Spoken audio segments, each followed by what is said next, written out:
아멘. 오늘 우리에게 주시는 하나님 말씀은 사사기 17장 1절부터 13절까지 말씀입니다. 사사기 17장 1절부터 13절까지 말씀을 저와 여러분들이 한 절씩 교독하고 마지막 절을 합독하겠습니다. 에브라임 산지에 미가라 이름하는 사람이 있더니 그의 어머니에게 이르되 어머니께서 은 1,100을 잃어버리셨으므로 저주하시고 내 귀에도 말씀하셨더니 보소서 그 은이 내게 있나이다. 내가 그것을 가졌나이다 하니 그의 어머니가 이르되 내 아들이 여호와께 복 받기를 원하노라 하니라. 미가가 근 1,100을 그의 어머니에게 도로 주매 그의 어머니가 이르되 내가 내 아들을 위하여 한 신상을 새기며 한 신상을 부어 만들기 위해 내 손에서 이 은을 여호와께 거룩히 드리노라. 그러므로 내가 이제 이 은을 내게 도로 주니라. 미가가 그 은을 그의 어머니에게 도로 주었으므로 어머니가 그 은 200을 가져다 은장색에게 주어 한 신상을 새기고 한 신상을 부어 만들었더니 그 신상이 미가의 집에 있더라. 그 사람 미가에게 신당이 있으므로 그가 에봇과 드라빔을 만들고 한 아들을 세워 그의 제사장으로 삼았더라. 그때에는 이스라엘의 왕이 없었으므로 사람마다 자기 소견에 옳은 대로 행하였더라. 유다 가족에 속한 유다 베들레헴에 한 청년이 있었으니 그는 레위인으로서 거기서 거류하였더라. 그 사람이 거주할 곳을 찾고자 하여 그 성읍 유다 베들레헴을 떠나 가다가 에브라임 산지로 가서 미가의 집에 이르매 미가가 그에게 묻되 너는 어디서부터 오느냐 하니 그가 이르되 나는 유다 베들레헴의 레위인으로서 거류할 곳을 찾으러 가노라 하는지라. 미가가 그에게 이르되 네가 나와 함께 거주하며 나를 위하여 아버지와 제사장이 되라. 내가 해마다 은 열과 율곡 한 벌과 먹을 것을 주리라 하므로 그 레위인이 들어갔더라.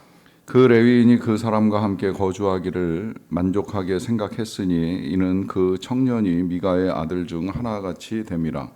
미가가 그 레위인을 거룩하게 구별하니 그 청년이 미가의 제사장이 되어 그 집에 있었더라. 같이 읽습니다. 이에 미가가 이르되 레위인이 내 제사장이 되었으니 이제 여호와께서 내게 복 주실 줄을 아노라 하니라. 아멘. 인간이 살아가는 삶에 있어서 이 복이라고 하는 개념 아주 귀한 개념, 중요하다라고 하는 건 뭐 틀림이 없습니다.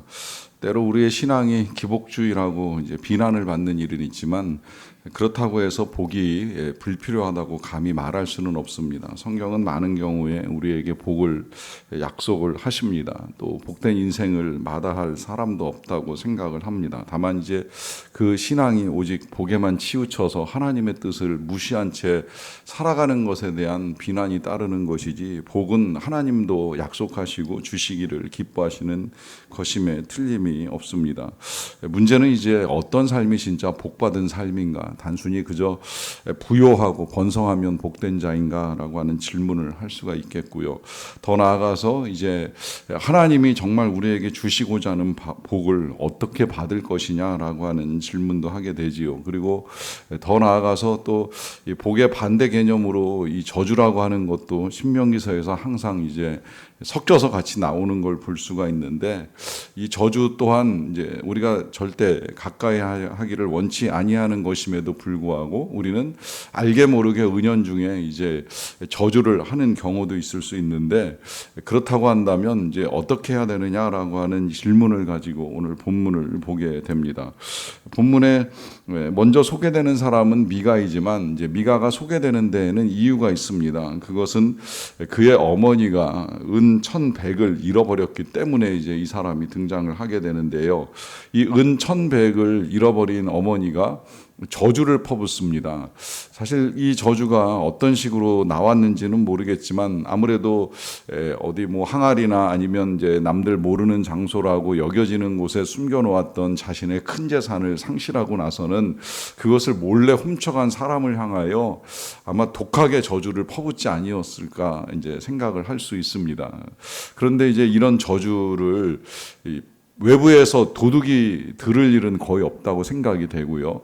듣는다면 하나님이 들으시고 그 다음에 이제 가장 가까운 가족이 듣게 되어 있는데 이 저주가 굉장히 끔찍하고 무서웠던 것 같아요. 그러다 보니까 이 은을 훔쳐간 장본인인 아들 미가가 어머니에게 그 은을 도로 내어놓습니다. 잘못하면 어머니가 퍼부었던 그 저주가 다 자신에게 임할 것이라고 하는 이제 두려움이 생긴 거죠. 그러니까 이걸 내가 어머니 몰래 계속 가지고 있으면 안 되겠다 싶어가지고 가지고 있던 은 1,100개를 다시 어머니에게 이제 도로 내어놓는 일을 하게 되는데요.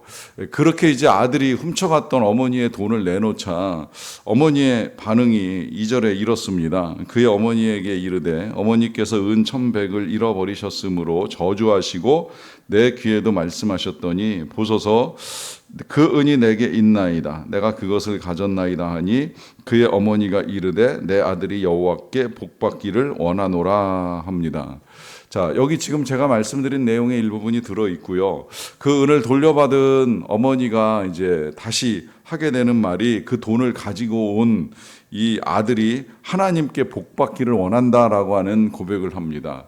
저는 솔직히 처음에 이제 이 내용을 읽을 때에 과거에 잘 이해가 안 됐어요. 이게 한참 저주를 퍼붓던 어머니가 왜 갑자기 이걸 또 축복으로 바꾸나 하는 생각이 들었었는데 이 어머니 어떻게 보면 괘씸한 아들일 수 있는데 그 아들을 괘씸하게 여기기보다는 오히려 이제 축복하는 이제 내용으로 대화를 하고 있잖아요. 왜 그런지 이해가 다 되시죠? 그것은 자기가 돈을 잃어버렸을 때 퍼부었던 저주는 도둑놈을 향한 것이었는데 지금 그 도둑놈이 아들인데 돈도 찾았는데 아들이 자기가 퍼부었던 저주를 받으면 끔찍한 일이 되잖아요. 그러니까 이 부모 마음이 저주할 때는 도둑놈을 향해서 저주했지만 그 저주가 아들에게 임할까봐 돈을 찾기가 무섭게 이제 아들을 축복하는, 요즘 말로 하면 급태세 전환을 하는 거지요. 그래서 아들을 축복하고자 하는 태도를 취하는 것인데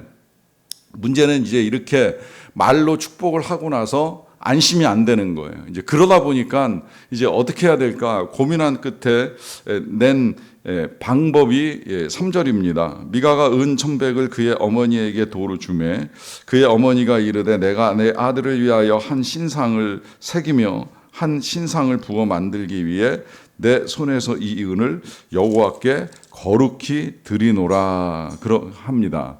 자, 여러분 이 말도 지금 뭔가 이상하다라고 하는 생각 많이 드시지요. 자, 아들을 축복하고 그 아들이 살게 하기 위하여 취하는 방법이 이제 하나님 신상을 만들겠다라고 하는 결정을 한 거예요. 그래서 이제 은 200을 투자하겠다라고 하는 결심을 하는데 문제는 이제 그렇게 신상을 만들면서 뭐라고 표현을 하느냐면 이러한 신상을 만들어 하나님께 드리는 일을 통해 하나님께 거룩히 드리노라라고까지 하는 고백을 합니다. 뭔가 앞뒤가 안 나는 생각 들지 않으세요? 하나님께 드리는데 신상을 만든다. 이게 지금 하나님께서 계명을 통하여 우리에게 절대 하지 말라라고 하는 일을 이제 이 여인이 지금 하고 있는 거예요. 그것은 너희를 위하여 우상을 만들지 말라라고 하시는 말씀이었는데 지금 표현 그대로입니다. 내가 내 아들을 위하여 신상을 만들리라. 그리고 그 신상을 만들기 위하여 나는 하나님께 헌금을 거룩하게 드리겠다라고 하는 말을 하는 것이죠. 여러분, 우리가 하나님께 헌금 드리는 행위를 하지만 저는 아주 드물게 하나님이 안 받으시는 헌금이 있다는 말을 할 때가 있습니다. 뭐 예를 들자면 누가 복권만 당첨되면 건축 헌금 드릴게요라고 하는 말씀을 하셨는데 제가 면전에서 솔직하게 그렇게 말씀을 드렸어요. 그 헌금을 교회가 받을지는 모르겠지만 하나님은 받지 아니하실 것이다라고 하는 말씀을 드렸습니다. 우리가 하나님께 드린다고 해서 하나님이 다 받으시는 것은 아닐 수도 있다라고 하는 거예요. 어떻게 벌고 어떤 마음으로 어떻게 드리느냐라고 하는 것이 중요한데 이 모든 과정들을 다 배제한테 그저 내어놓기만 하면 하나님께 드리는 거룩한 예물이 되는 것은 아니지요. 지금 아들을 위한다는 이 명분도 잘못되었거니와 더 나아가서 신상을 만들어 새기는데 은 200을 내어놓으면서 이것을 여호와께 드린다고 아무리 그 입으로 거룩하다라고 하는 단어를 갖다 쓴들 그것이 하나님께 드리는 것은 아니라고 하는 것이죠. 어쩌면 그러다 보니까 이 아들이 그 돈을 받을 생각을 하지 아니하고 그냥 어머니께 어머니 알아서 하세요라고 이제 내어드렸어요. 그러다 보니까 이 어머니가 자기가 이제 그 은을 가지고 나가서 은장색에게 부탁을 해가지고 은으로 만든 신상을 가지고 와서 집안에다가 세워 놓습니다. 이제 문제가 또 발생을 한 거예요. 집안에 신상을 세우면 집이 신당이 되는데 이 사람들 생각에는 그 신당이 세워졌을 때에 자신들이 직접 제사를 드릴 수 없다고 생각을 합니다. 1차적으로 일단 유대인들은 제사장이 있어야 제사를 드린다는 생각을 가지고 있고 또 꼭 유대인이 아니라고 할지라도 어떤 신을 섬기든지 당시에는 어디든 제사장이 있었기 때문에 이거 제사장을 세워서 드려야 되는 거 아니냐 이제 이런 나름대로의 어설픈 신학과 이론을 가지고 이 제사 드리는 문제를 고민하는 거예요. 그러다 보니까 누굴 제사장으로 세우지 하는 이 고민 끝에 찾아낸 방법이 이 미가라고 하는 사람의 아들을 한 명 세워서 네가 제사장 해라. 네가 이제 우리 집의 제사장이다. 이제 이러면서 그 사람을 통해서 제사를 드리겠다라고 하는 결정을 한 겁니다. 여러분 이 제사장이라고 하는 것이 과거에도 그렇지만 지금도 아무나 세울 수 있는 건 분명히 아니지요. 과거에는 아론의 혈통에 아들들만이 제사장이 되었고 오늘날에는 신학교를 통해서 공부를 하고 또 목사고시를 통해서 이제 안수를 받은 이 검증의 과정을 통하여서 제사장 한 명이 세워지는 일들을 하게 되는데 지금 이제 그런 모든 절차를 다 무시하고 그냥 자기가 세우고 싶은 사람 한 사람을 세우고 이제 이 제사 드리는 일을 하겠다라고 하는 거예요. 그런데 이 정도로 이제 진행을 하고 나면 사람들의 마음에는 뭔가 이제 마음의 불편함이 있죠. 양심에 걸리는 게 있습니다. 이게 정말 이래도 되는 거야? 뭐 신상이야 세웠다 쳐도 제사장을 세우는 걸 내가 내 아들을 세우는 게 과연 맞는 거야? 라고 하는 일종의 갈등이 있을 수가 있는데 그런데 그런 갈등을 하는 중에 때마침 이제 귀한 사람이라고 여겨지는 한 사람이 나타난 거예요. 그것은 레위인이라고 하는 이제 한 청년인데 7절에 보시게 되면 유다 가족에 속한 유다 베들레헴에 한 청년이 있었으니 그는 레위인으로서 거기서 거류하였더라 그래요. 자, 이 베들레헴에 거류하는 한 청년 레위인이 있었다는 이야기인데요. 8절에 보시면 그 사람이 거주할 곳을 찾고자 하여 그 성읍 유다 베들레헴을 떠나 가다가 에브라임 산지로 가서 미가의 집에 이르게 됩니다. 자, 이 사람이 베들레헴에 잠시 머물렀는데 정확하게 머물 곳이 정해지지 아니하였던 것 같아요. 그래서 이제 에브라임이라고 하는 지역으로 이동을 하게 되는데 그 지역에서 오늘 앞에 소개된 이 미가라고 하는 집에 머물게 됩니다. 그러다 보니까 이 미가와 레위 청년 사이에 이제 대화가 오고 가는데 어디서 왔느냐, 뭐 하는 사람이냐라고 하는 이제 대화를 하는 중에 자기는 레위인인데 거류할 곳을 찾는 중입니다 하니까 그때 이제 이 미가가 옳거니 됐다 이제 이런 생각을 한 거예요. 그런 생각을 한 이유는 레위이니까 이제 그는 합법적으로 제사장이 될 수 있는 사람이 아니겠는가 이제 이런 생각을 하고 그를 불러들여서 제안을 합니다. 그것은 내가 해마다 너를 위하여 은 10개 그리고 의복 한 벌과 먹을 것을 계속 주는 급여를 제공할 터이니 우리 집에 제사장이 돼달라라고 하는 요청을 하는 것이지요. 여러분 이 요청은 맞는 것일까요? 틀린 것일까요? 여러분 정확하게 이해하시겠지만 레위인이라고 해서 다 제사장이 되는 건 아니에요. 제사장은 앞서 말씀드린 대로 아론의 후손만이 세워지게 되어 있습니다. 그리고 레위인 중에는 많은 사람들이 성전에서 돕는 역할을 하는 거예요. 그래서 이제 레위인 중에서도 부모에 따라 뭐 성전 안의 기물을 다루는 사람이 있고 성전 밖을 다루는 사람이 있고 그렇게 이제 역할과 직임이 나누어져 있는데 그냥 레위인이라는 이야기만 듣기가 무섭게 일단 이 청년에게 좋은 제안을 하고 자기 집안의 제사장으로 세우는 것을 하겠다는 결정을 한 겁니다. 이것이 거류할 곳이 없었던 이 청년 레위인 입장에서는 너무나 좋은 제안이다 보니까 그 제안을 선뜻 받아들여서 이제 그 집에 머물고 그 미가의 아들같이 이제 생활을 하게 됩니다. 그런 일들이 진행되는 과정 중에 미가가 하는 고백이 마지막 13절인데요. 이에 미가가 이르되 레위인이 내 제사장이 되었으니 이제 여호와께서 내게 복 주실 줄을 아노라 합니다. 자, 지금 이 미가가 이해하고 있는 복을 얻는 방법은 뭐예요? 집안에 레위 제사장을 세웠으니 이제 하나님이 나에게 복 주실 것이다 라고 하는 고백을 하는데 과연 맞는 것일까요? 절대 그렇지 아니하지요. 이게 지금 이제 이 사사시대의 한 단면을 보여주는 사례라고 할 수가 있는데 이러한 사사시대를 일컬어서 쓰인 표현이 하나 있습니다. 그게 이제 오늘 본문 6절에 들어있는데요. 그때에는 이스라엘의 왕이 없었으므로 사람마다 자기 소견에 옳은 대로 행하였더라 라고 하는 표현입니다. 이게 이제 사사시대를 단적으로 보여주는 말씀이라고 여겨지는데요. 이 말씀대로 정말 이스라엘을 다스리는 왕이 없다 보니까 사람들이 자기 생각에 따라 복을 빌기도 하고 저주를 하기도 하고 심지어 하나님이 나에게 복을 줄 것이라고 자기 나름대로의 확신을 가지고 고백을 하는 일이 벌어지게 됩니다. 왜 그럴까요? 그야말로 왕이 없기 때문이에요. 근데 이 왕은 우리의 눈에 보이는 지도자 한 사람을 세우는 게 절대 아니지 않습니까? 사사시대가 끝나갈 무렵에도 하나님은 왕을 세우기보다는 사무엘 같은 선지자를 세워서 이스라엘 백성들을 이끄시기를 원하셨어요. 그리고 왕은 하나님이신 것이 틀림이 없는 것이고 왕이 하나님이 아니시라면 지금도 우리가 얼마든지 왕 노릇하면서 살아갈 수 있는 가능성이 있다는 걸 제가 자주 말씀을 드립니다. 이런 삶의 가장 큰 문제는 자기 나름의 이론을 만들어내는 거예요. 자기 나름대로 신학을 만들어내고 자기 나름대로 신앙생활을 하는 게 옳다는 착각에 빠지는 것이지요. 여러분, 그래서 다시 한번 오늘 이런 사사시대의 한 단면을 보면서 정말 무엇이 우리에게 복된 길인가, 하나님이 주시고자 하는 복은 어떻게 열리는가라고 하는 질문을 할 때 답은 분명합니다.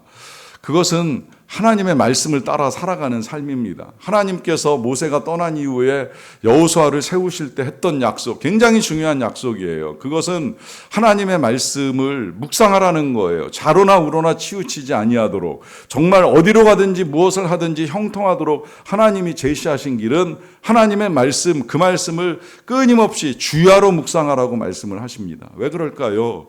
그렇게 하나님의 말씀을 우리의 마음에 새겨넣지 아니하면 지금 이 미가처럼, 그 어머니처럼 이렇게 하면 복 주실 거야, 이제 복 주시겠지라고 하는 착각과 오해 속에 신앙생활을 하는 일이 우리 안에도 얼마든지 일어나기 때문입니다. 그래서 진리를 찾고 진리를 따라 살아가는 삶이 필요합니다.